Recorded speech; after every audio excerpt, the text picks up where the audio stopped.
नमस्कार मित्रांनो, आमच्या चॅनलमध्ये तुमचं स्वागत आहे. अशा सत्यकथांसाठी लगेच सबस्क्राईब करा. चला तुरुंगीच्या काळोख्यात दडलेलं हे सत्य उलगडूया. लातूर जिल्ह्यातील औसा तालुक्यातलं तुंगी नावाचं छोटं शांत गाव. बाहेरून शांत दिसणारं हे गाव एका कुटुंबाच्या आत दडलेल्या भयान वादाचं मूक साक्षीदार बनलं. इथे राहायला योगेश जाधव, वय फक्त 24 वर्षाचा. आयुष्याच्या ऐन उमेदीत असलेला हा तरुण गावात कुणाशी फारसा मिसळत नसे. त्याचं व्यक्तिमत्व थोडं एकटं, मनात अनेक विचारांचं काहूर असलेलं, पण काहीसं बेफिकीर. काही वर्षापूर्वी योगेशचा स्वभाव शांत, संयमी होता. शाळा संपवून तो वडिलांसोबत शेतीत राबू लागला. पण नियतीला काहीतरी वेगळंच मंजूर होतं. वडिलांच्या अकाली निधनानंतर घराची जबाबदारी त्याची आई आणि धाकटा भाऊ सचिन जाधव यांच्या खांद्यावर आली. सुरुवातीला सर्व काही ठीकठाक चाललं होतं, पण हळूहळू परिस्थितीने वेगळं वळण घेतलं. योगेशला दारूचं भयानक व्यसन जडलं. व्यसनात गडगडत योगेश पूर्णपणे फुरगटला. कामधंदा सोडून तो दिवसातून 4-5 वेळा दारू प्यायला लागला. घरात आल्यावर त्याच्या शिवीगाळीने, भांडणांनी आणि मारामारीने कळस गाठला. आई आणि सचिन यांनी त्याला अनेकदा समजवण्याचा काठोकाठ प्रयत्न केला, पण व्यसनाच्या अंधारात त्याला काही दिसत नव्हतं. रात्री अपरात्री त्याच्या आरडाओरडीने शेजारीही त्रस्त झाले होते. जाधव कुटुंब आता एका भयानक चक्रव्यूहात अडकलं होतं. आई आणि सचिन त्याच्या रोजच्या या त्रासाने पुरते वैतागले होते. सचिनने कुटुंबासाठी खूप धडपड केली. त्यांना सुखात ठेवण्याचं स्वप्न पाहिलं, पण योगेशच्याच वाढत्या व्यसनाधीनतेने आणि अनियंत्रित वागण्याने घरातलं वातावरण विषारी बनलं होतं. आईला रोज त्याच्या शिवा आणि मारहाणीला तोंड द्यावं लागत होतं. कधीकधी त्याचं वागणं गावातही इतकं बेताल व्हायचं की लोकांनी त्याला हटकलं, पण त्याचा काही उपयोग झाला नाही. घरात सतत एक भीतीचं, असुरक्षिततेचं सावट पसरलेलं होतं. आई आता काय करावं या विचाराने पूर्णपणे खचून गेली होती. तो काळा दिवस उजडला. 28 जानेवारी 2024ची सकाळ. औसा पोलिसांना एक फोन आला. माझा भाऊ योगेशने आत्महत्या केली. पोलीस तातडीने घटनास्थळी पोहोचले. शेतातल्या एका पत्र्याच्या शेडमध्ये योगेशचा मृतदेह दोरीला लटकलेला आढळला. प्राथमिक दृष्टीने तो आत्महत्याच वाटत होती. मोठा भाऊ सचिनने पोलिसांना सांगितलं की तो दारू पिऊन खूप त्रास देत होता. काल रात्री खूप गोंधळ घालत होता आणि सकाळी उठून बघितलं तर तो शेतात लटकलेला दिसला.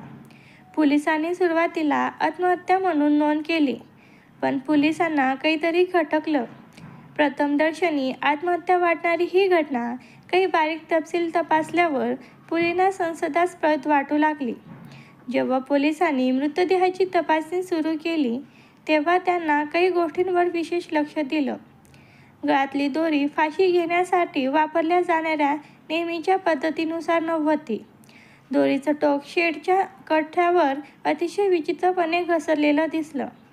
सर्वात महत्त्वाचे म्हणजे मृतदेहाच्या शरीरावर मारहाणीच्या स्पष्ट खुणा होत्या, विशेषतः पाठ, खांदा आणि छातीजवळ. गळ्याभोवती फास लटकेची स्थिती ताजी नव्हती. म्हणजेच मृत्यू फासाने नव्हे तर आधीच झाला होता का? या सर्व बाबींवरून पोलिसांचा संशय बट्ट्याला गेला. त्यांनी तात्काळ पंचनामा करून मृतदेह शवविच्छेदनासाठी पाठवला. शवविच्छेदन अहवालाने सर्वांना हादरून टाकणारं सत्य उघड केलं. योगेशचा मृत्यू गळफासाने नाही तर त्याला जबर मारहाणीमुळे झाला होता. शरीरावर आघात झाल्याचे स्पष्ट पुरावे मिळाले होते. यावरून पोलिसांचा संशय पूर्ण झाला. म्हणजेच ही आत्महत्या नव्हती तर खून होता. पोलिसांनी सचिनला पुन्हा चौकशीसाठी बोलवून घेतलं. थोड्या वेळात सचिनची बोली बदलली. तो घाबरला, गोंधळला. पोलिसांच्या कसून चौकशीपुढे तो अखेर बोलू लागला, पण सुरुवातीला त्याने थोडं खोटं सांगण्याचा प्रयत्न केला. शेवटी त्याने संपूर्ण सत्य कबूल केलं. तो सतत दारू पिऊन आईला मारायचा रात्रंदिवस भांडण करायचा. आम्ही खूप त्रासलो होतो. या रात्रीही त्याने आईला लाथाबुक्क्यांनी मारलं. मला मारूनही तो थांबला नाही. आईनंच म्हटलं, याला संपवावं लागेल, नाहीतर आपणच मेलो जाऊ. सचिनने पुढे सांगितलं. पण आम्ही दोघांनी मिळून त्याला काठीने आणि लाथाबुक्क्यांनी मारलं. खूप मारलं. तो गप्प झाला, हललाच नाही. मग समजलं की तो मरतोय. ही कबुली ऐकून पोलिसही काही क्षण शून्य झाले. आईने आणि मोठ्या भावाने मिळून आपल्या रक्ताच्या लहान भावाचा खून केला होता. हे केवळ कायद्याच्या दृष्टीने एक अक्षम्य गुन्हा नव्हता, तर माणुसकी आणि नात्याच्या जगातील एक भयानक पराभव होता. मध्यरात्री योगेश दारूच्या नशेत घरी आला.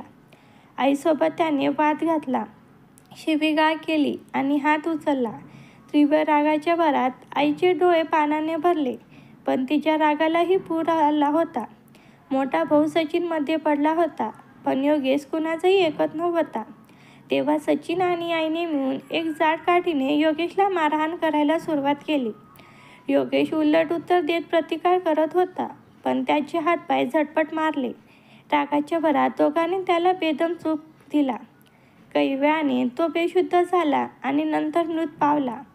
पण हे त्यांच्या लक्षात यायला थोडा वेळ लागला. जेव्हा त्याला उठवण्याचा प्रयत्न केला, तेव्हा त्यांना समोर जे दिसलं ते हादरून टाकणारं होतं. त्यांना भानावर आल्यावर आता काय करायचं हा प्रश्न पडला. तिथेच त्यांनी एक कडू निर्णय घेतला. ही गोष्ट आत्महत्येची वाटावी आणि त्यांनी शेतातल्या पत्राच्या शेडमध्ये आधी दोरी लावली.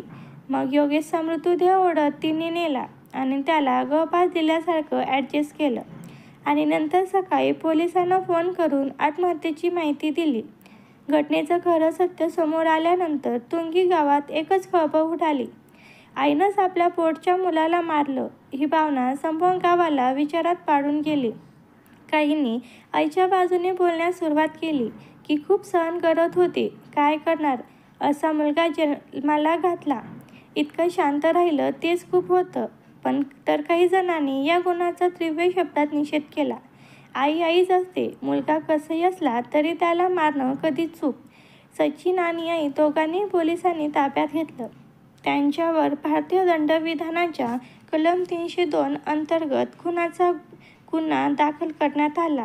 न्यायालयीन कोठडीत दोघांनाही पाठवण्यात आलं.